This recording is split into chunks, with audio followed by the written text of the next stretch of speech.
দেখো এরা হন্তমন্ত হয়ে কোথায় যাচ্ছে। আমি বলছি কোথায় যাচ্ছিস তোরা, তোরা কি এই পরেই ঘুরতে চলে যাচ্ছিস? বলছে না না, আমি দেখো এখানে ফুচকার গাড়ি দাঁড় করিয়েছি। ওরে বাবালে, তোরা ফুচকা খাবি বলে দাঁড়িয়ে গেছিস?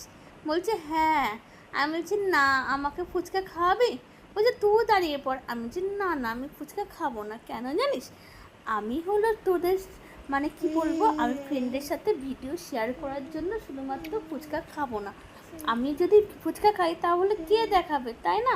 আর কে শেয়ার করবে? তো আজকে দেখো আমি তোমাদের চলে আসলাম ফুচকা নিয়ে ভিডিওতে। তো তোমরা কে কে ফুচকা খেতে ভালোবাসো আমাদের মতন? তো আমরা কিন্তু ফুচকা খেতে খুবই ভালোবাসি। আজকে দেখো ফুচকা খাবো বলে বাড়ির সামনে গাড়িটা দাঁড় করিয়ে দিচ্ছি। তো যাই হোক, দেখো সবাই ফুচকা খাচ্ছে, আমি কিন্তু বারবার করে বলছে খা খা খা। আমি কিন্তু বলছি পরেই খাবো, তোরা আগে খেয়ে নে তারপরে আমি খাবো। তোরা আগে কত খেতে পারিস দেখি, তারপরে তো আমি খাবো না। বলছে ঠিক আছে। তো যাই হোক, দেখো আমার বাবু সোনাও কিন্তু এখানে দাঁড়িয়ে পড়েছে। ও কিন্তু ঝাল খেতে পারে না। আর তোমরা জানো বাবু সোনা কিন্তু ছোট, বেশি বড় হয়নি। তো আমার বোন দেখো এমন করে খাচ্ছে, আমার দেখেই লোভ লাগছে।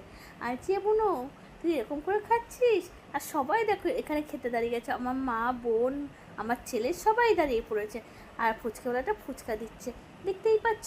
আর তোমরা কে কে ফুচকা খেতে ভালোবাসো প্লিজ কমেন্ট করবে। Bye bye friend, love you. আর ফুচকা যা যা পছন্দ করো আমার মতন, তারা কিন্তু কমেন্টে অবশ্যই লিখে যাবে ফুচকা বলে।